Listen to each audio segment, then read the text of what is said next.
Alright, we've got a ton of work that I'm wrapping up on the BMW today. It needs a lot of things. I got the intake manifold out because I'm resealing some vacuum hoses, and also the PCV system. I've got the oil filter housing out, the oil pans off, completely redoing the power steering lines, the pump, everything's going to be new, everything except the steering rack. All the vacuum lines get brittle over time. I don't know if this will come out on camera, but getting all cracked and leaky. It actually broke off right here. That's where it goes.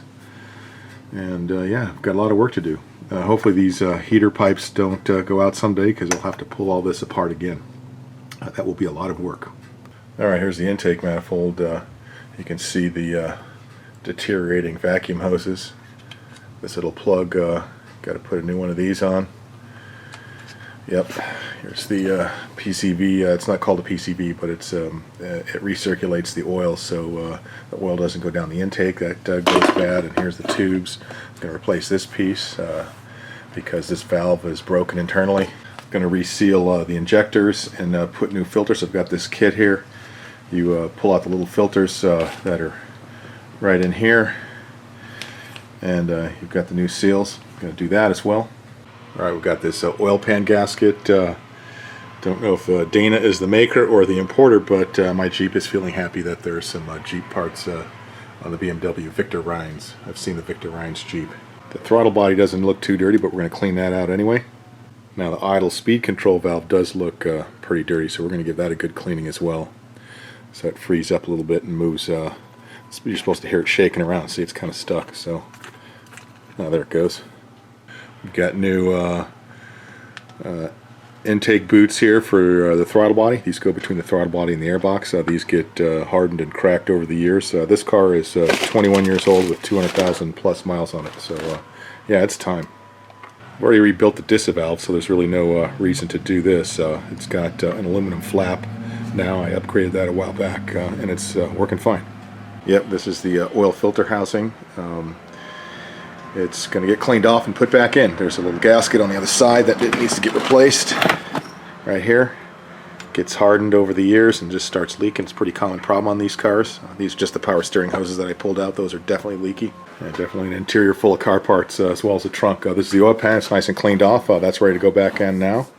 We're going to do that oil pan. That was leaking pretty good, making an unfortunate spot in the driveway.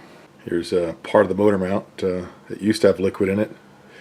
I'm going to replace these with motor mounts from an M3 to tighten it up a little bit. Not sure exactly what it'll do. It should make the shift feel a little bit better. We'll see. You got to drop down the subframe to get the oil pan out. You can't get the oil pan out without doing that. But at 200,000 miles, this engine looks pretty clean on the inside. I've had the valve cover off. It looked even cleaner in there. But there's the one motor mount that is still good, I think, and the bad one, what's left of the bad one, is right there.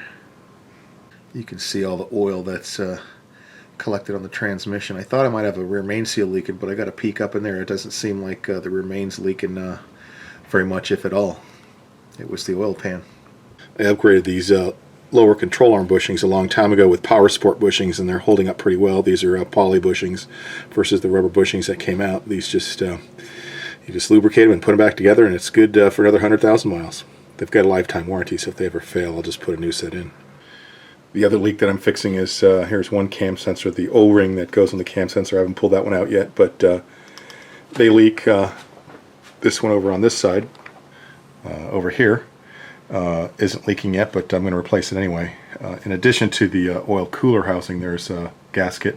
There's a hose that goes from here down to the housing, so we're going to do that as well. Plus, I think I've got a couple of sensors that go in the housing. There's an oil pressure sensor as well as a temperature sensor. Yeah, a lot of work going on. Normally people do these one at a time, but I dove right in and getting it all done. Alright, we got the oil pan back in, everything cleaned off. The oil pan is super clean, and so is the steering rack and the cross member. Went with new control arms. I went with control arms off of a ZHP model, which are a little tighter. and the control arm bushings. These are I think Power Sport brand, and I upgraded them, or PowerFlex, and I upgraded them a long time ago to these, but they gave me brand new ones. They have a lifetime warranty, but they improved their design, so I put new ones in there, so it'll tighten things up a little bit. And I also replaced the bolts that that go on the brackets there. They were a little bit rusty. I ended up pulling out the intake manifold. The oil cooler housing is gone. Oil filter housing is gone. I pulled that out to clean it up. And there are some plastic heater hose tubes that go under here, and they tend to break off in here and in here, in the water pump housing and in the head. That actually happened to me, so I'll have to extract what's left in there. Pulled out all the heater hoses, and this is the heater valve, so we're going to do all that. Alright, these are the coolant pipes. The old ones still have the hoses connected to them. I didn't bother taking them out, but here you can see what that's the new one. They should look like this. That's a good one, and this is what came out, so I'm going to have to dig out the rest of it. This is the one that's in the head, so there's a little bit of that. Actually, it looks like 2 O-rings worth. Everything ahead of here, these 2 parts, that's all stuck in the head. And this is the one that goes into the back of the water pump housing.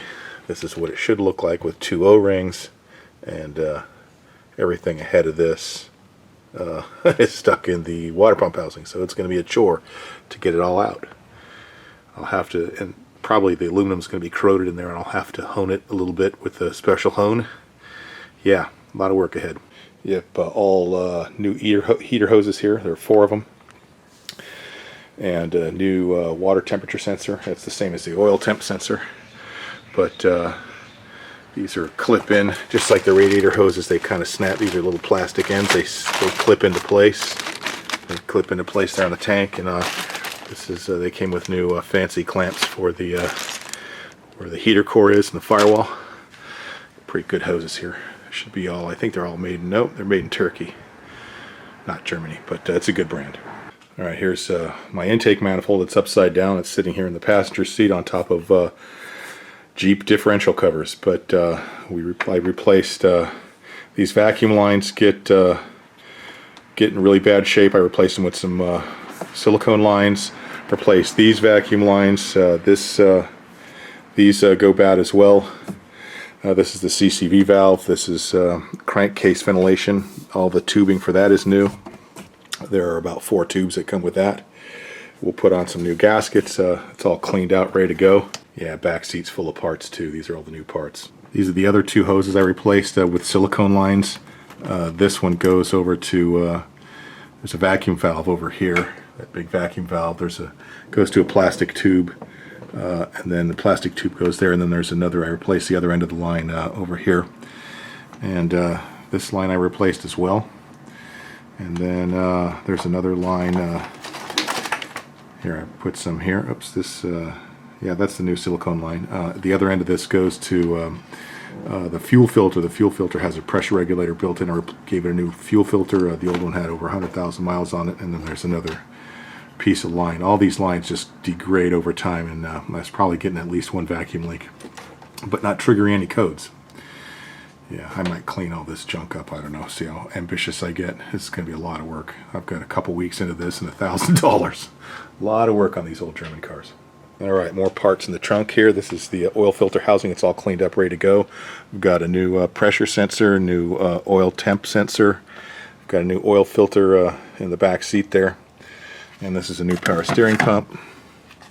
And here's a look at this is the dipstick. So the dipstick tube. This little piece, this little part that comes off, that's where the CCV, the crankcase ventilation, it separates the oil so it doesn't go down your intake, and it lets the oil go back down through your dipstick tube. The return line is here, and it just goes down and dribbles back down into the oil pan through the dipstick tube. And we cleaned out the throttle body. That's another thing I did. I've got a new gasket for that. I'll replace that later. and I cleaned out the idle valve. So now it's nice and freed up. That's how it's supposed to sound. It was all nasty looking before, but it works. Other than that, it was just a little bit frozen up. I did replace the O-rings at the these cam sensor seals. They tend to leak on this. There's one there, and the other one is here. It's I had to pull the sensor out, but put new O-rings on that as well.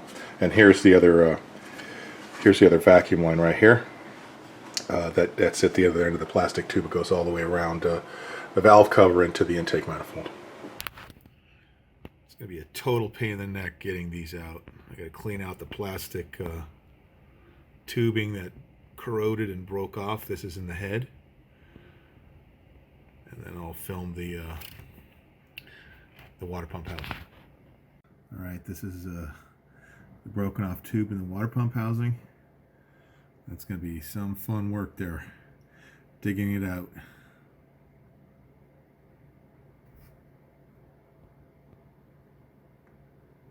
Okay, so I threaded what was left of the plastic tube in there, and I pulled it out using a bolt. And so here's what I was able to get out, the rest of the plastic. And I used of course, used the shop vac to get out all the junk. And now we're going to do this one on the back of the water pump. I think it'll be a little bit more tricky, but I should be able to get it out. You know, I just got the bolt in there, and once I thread the bolt, I was able to wiggle it around and pull it out. So this is what I got. Yeah, it's a good thing. I never had any leaks here at these pipes, but it's a good thing, because this would have left me stranded somewhere. The O-ring was deformed. I don't think that just happened on removal, but yep. By the way, this is a 3/4 1.0 pitch tap and bolt that I picked up. I picked them up on Amazon. Not super expensive. Alright, so here is the one going into the back of the water pump housing. You can see all that crud on the coming out on the bottom. That's just the disintegrating, that's what the disintegrated plastic pipe looks like. I'll finish threading it and I'll put the bolt in there.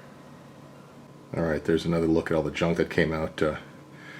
I'll get the shop vac and clean that up. Alright, so that's what it looks like with the bolt run in there. Let's see if I can work it out on camera here. That's going to be a little difficult. I'll pop it out of there and show you what it looks like after it comes out. I'm probably going to have to clean up these holes. Alright, so this was a fail. I didn't get it all out, so I'm going to have more work to do.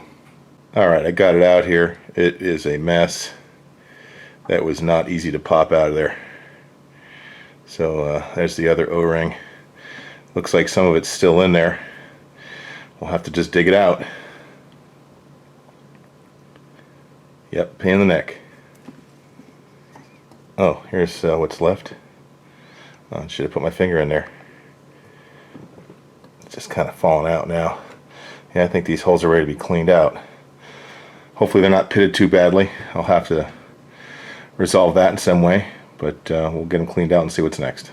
Alright, I got the side of the block kind of cleaned off with some of those crocodile wipes.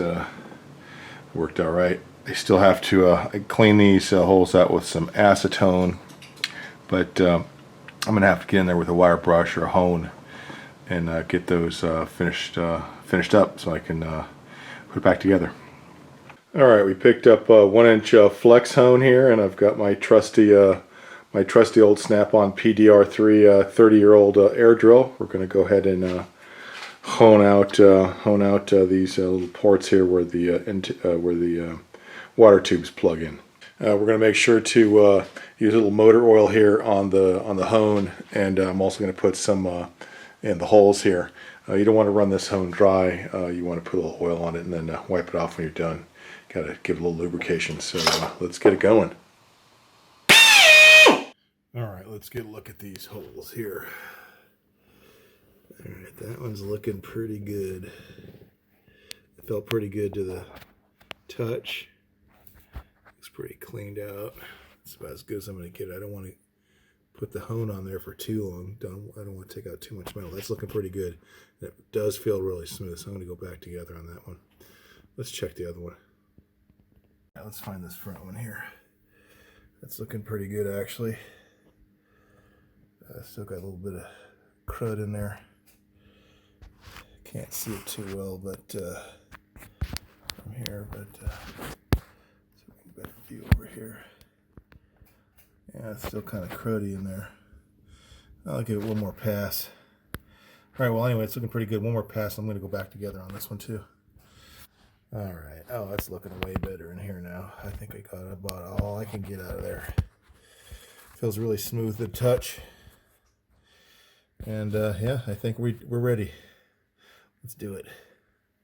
All right, I prepped the O-rings here with a little bit of multi-purpose synthetic grease, super lube. I use this on my Jeep control arm bushings as well. This is pretty good stuff. So yeah, it works pretty well to lube the O-rings. All right, the pipe install came out pretty good, and so the heater hoses. We're going to go back together here with the manifold. Nice new heater hoses. We got 1, 2, 3, 4 of them on there, and double checked in there. These intake ports look really clean, all of them.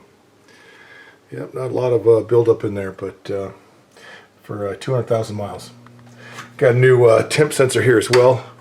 Now let's get it together. All right, the intake system is all cleaned out. This is the new CCV I put on there. The new vacuum lines. All right, we've got the intake manifold back on. All the plumbing's back in. All the boot. These are new boots, the upper and the lower. New power steering hoses, reservoir. Cooling hoses. We've got a new power steering pump down there if you can see it, and we've got it full of water and oil and water, and belts are on. I do have to reseal the valve cover, so that's left over, but I'm ready to put the intake back on and get the radiator in for now. Alright, we've got the intake all back together. Looks like new reservoir. We cleaned out oil filter housing, new filter in there, new gasket, lots of new stuff under there. It's really looked empty with nothing here. Now it looks really full. Going to wrap up by doing the valve cover gasket here. I had a couple leaks here at the front. I forgot to seal last time I did it, so I just bought a new gasket. We'll do it again here and button it up. All right, we're all back together now. Got the valve cover gasket replaced. Everything's done. We cleaned everything up, even hit it with a little 303 aerospace there on the plastic parts.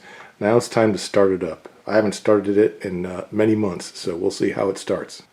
Alright, let's do this. I'm going to start it up and let it warm up. Make sure it builds oil pressure. If anything seems haywire, I'm going to shut it right off. So let's do this.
Left something disconnected, got a code, not running very good, so let's figure it out. Alright, this thing actually is running. It runs great. When we started it back up after the first time there, it threw a few codes and it was going into fuel cutoff. It was going into fuel cutoff for cylinders 1 and 2. I shut it off, cleared the codes, fired it up again. It still had a little bit of a misfire. It misfired on cylinder 3, then it just cleared out, and then I cleared the codes and it ran fine. I've got a few hundred miles on it and no problem. But there is still a noise left. It was the alternator noise. It's not a bearing noise in this case, and the alternator is actually still charging. I believe it's the diode pack, the rectifier pack that goes bad on these. Maybe it's one diode that goes bad and then it starts making this whirring noise. And this car's actually been doing it for probably a good part of 5 years on a rebuilt Vallejo alternator. So I bought a brand new one, is what you see here. And we're going to put that brand new one in. And the way you can verify that noise is I saw it on the internet on a couple of other videos, and it worked here for me. And I confirmed it was the alternator. But you can, while the car is running, and you got to be careful. You pull this lead off, disconnect it, and it'll take the load off the alternator, and you won't hear the noise anymore. So that's how you test it. But be careful. So let's get this thing installed. All right, we had to swap the underdrive pulley over from the old alternator to the new alternator. Impact gun made easy work of that. Let's get this puppy on there. All right, nice and clean in there. A lot of new parts. Not just the alternator, but all the other stuff we replaced. Looking good in there. And when I crawled under it, took a look at see if I was having any more leaks. The oil pan gasket was the only thing that I thought was leaking. I was hoping the rear main seal wasn't leaking. It is not, at least not enough, not at 200,000 miles, not at this point. So I'm getting off easy so far, but it will need a clutch soon. I'm on the original clutch still, so we'll do it we'll do the rear main seal when we do a clutch. Anyway, that's all for now. This thing runs great. We'll fire it up and confirm.